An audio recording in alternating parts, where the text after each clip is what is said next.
What's up, metric? Welcome back to another video.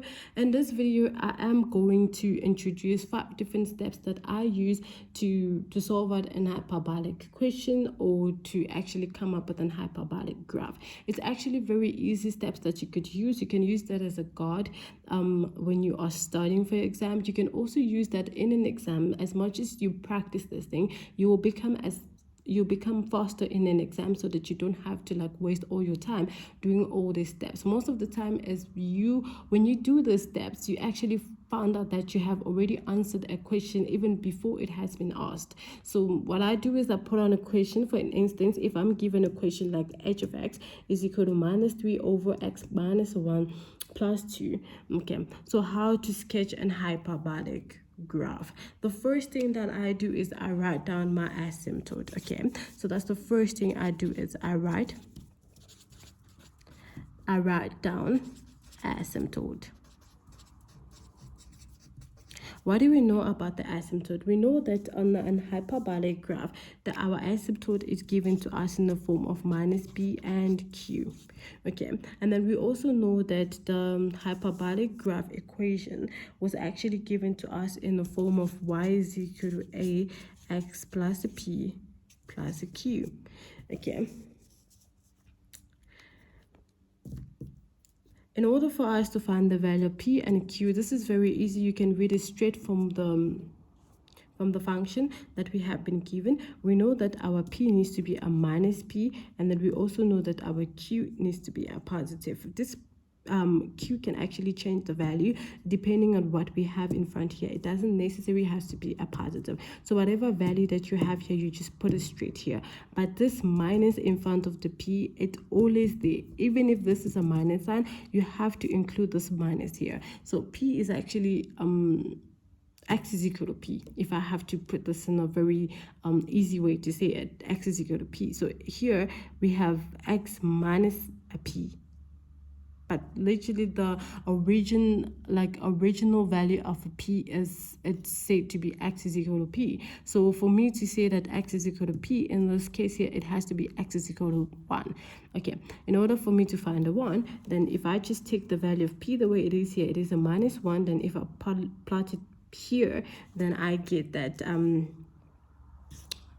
my asymptote is equal to 1 and a 2.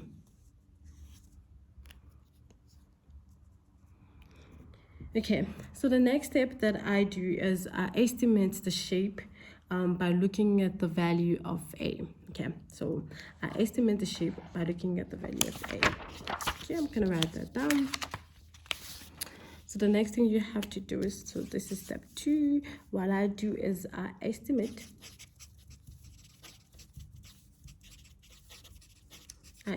the shape by looking at the value of a. Okay, so in this question here, if we notice that the value of a is actually a minus 3, okay, there is a minus in front of a 3, which means our a is a 3, and then the sign before it is a minus. This is a negative value. What do we know when a is negative? Okay, how does our graph looks like when a is actually negative? So what we know is when a is negative, our graph looks like something like this.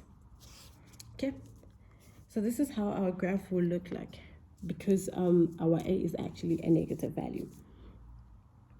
After I estimate, in my head I have an idea how my graph will actually look like, then I move to the next step.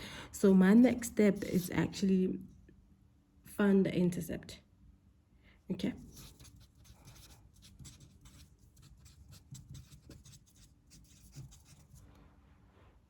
okay, how do I find the intercept? The first thing that I do it, in order for me to find the x-intercept, I will let y equal to 0. Okay, I let y equal to 0 to find the x-intercept. And then I let x equal to 0 if I'm finding the y-intercept. Okay, and then for this question here, if I need to find my intercept for this, okay, let's just let h of x equal to 0. By letting h of x equal to 0, what I have is h of x is equal to minus 3, x minus 1 plus 2. Okay.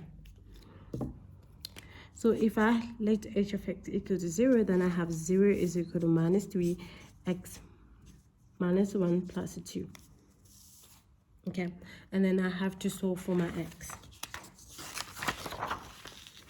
Solving for x, I move the 2 on the other side. It becomes a minus 2. Then I'm left with minus 3x minus 1. Okay. I cross multiply.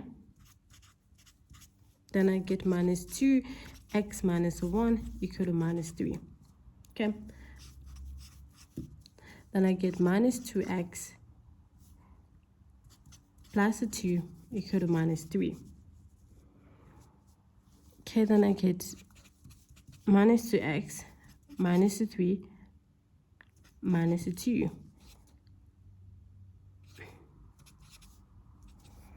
Minus 5 divided by minus 2, then x is equal to minus 5 over 2, which is equal to 5 over 2. That's my value of x.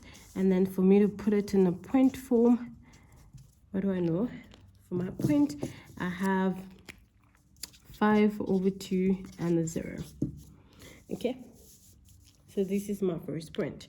And then for me to find the y-intercept, then I let x equal to 0. Letting x equal to 0, from the original equation that we have, h of x is equal to minus 3 over x minus 1 plus 2. If we let x equal to 0, then what do we have? Then we have y is equal to minus 3 over 0 minus 1 plus 2. This will give us a 3 plus 2. Y is equal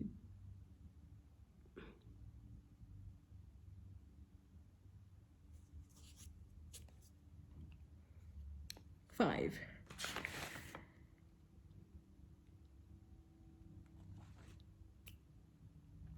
So what's the next step?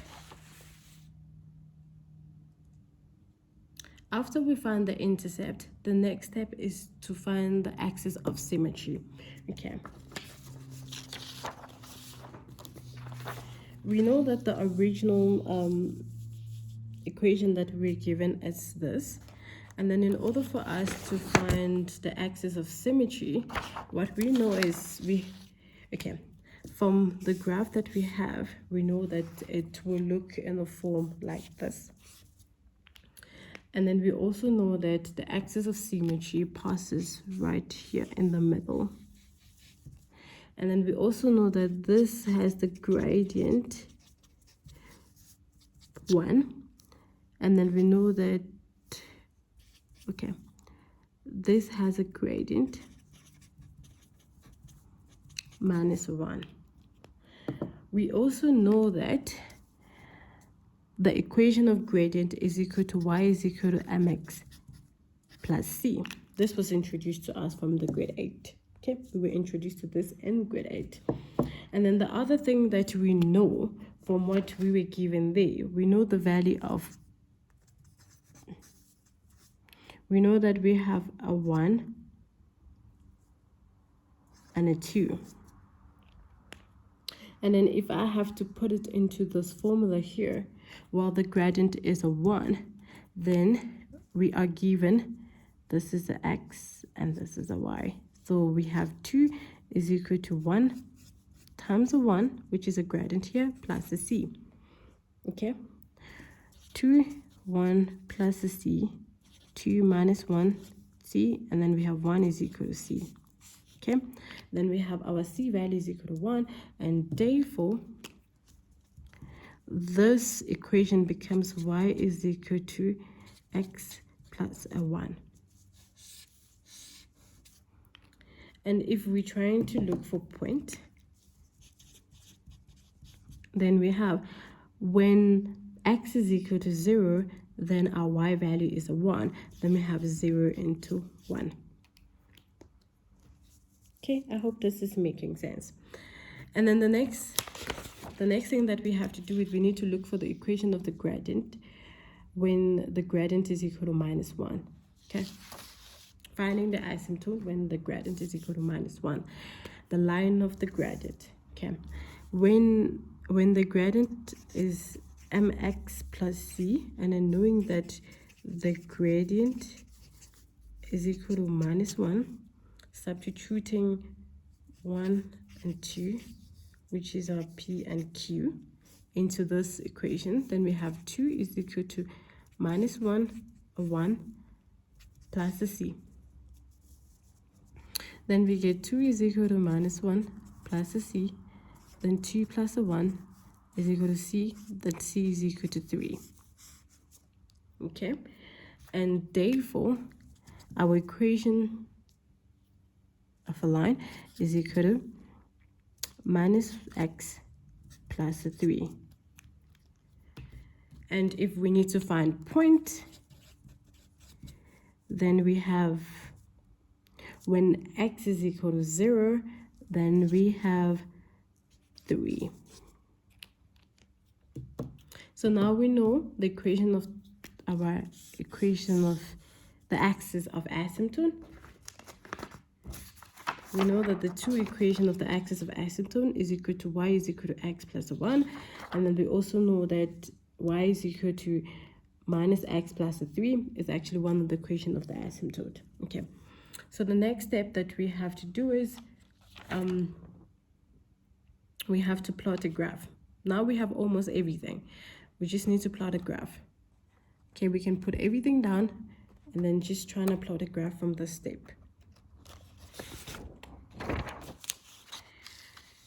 Okay, let's go back.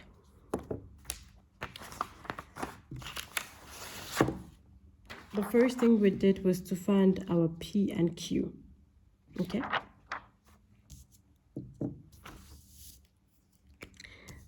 My graph looking like this. From what we did here, we found out that our P and Q value was equal to 1 and a 2. So I have my Q is equal to 2. And then I have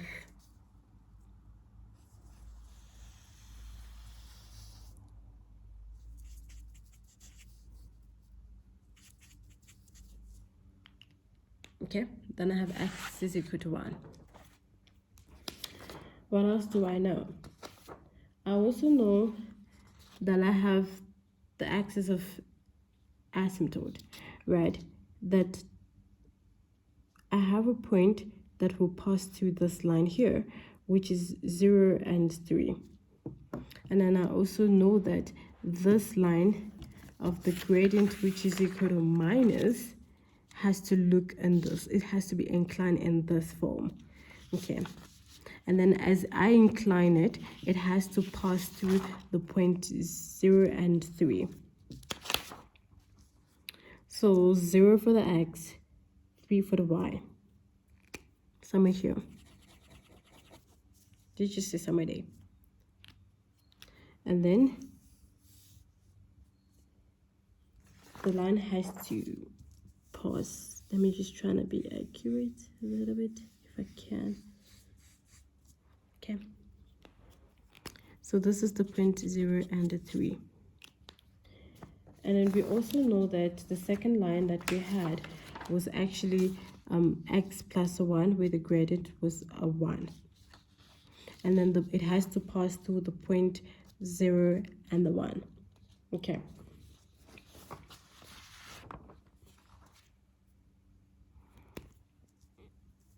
Here, let's just estimate it here. Then we have 0 and 1.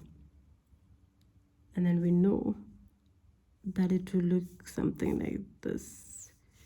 Okay, I might not be too perfect, but let's put it here.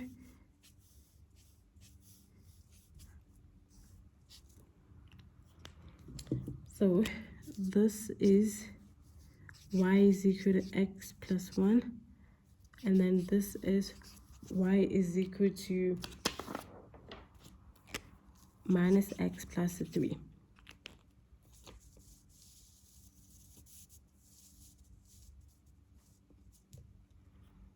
Okay, and then the next thing that we have to do is we need to print our axis of our intercept. Okay, the intercept that we did find.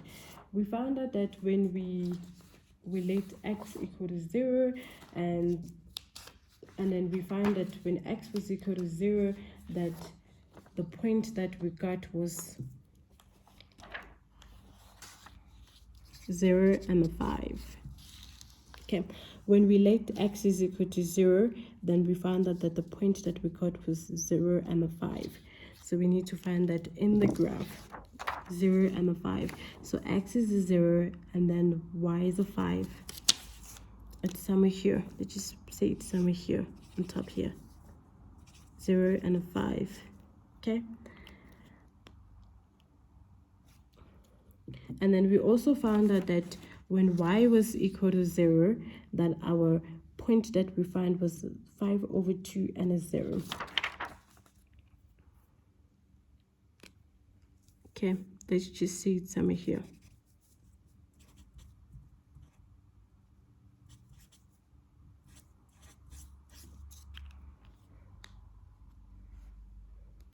And we know that our graph will look something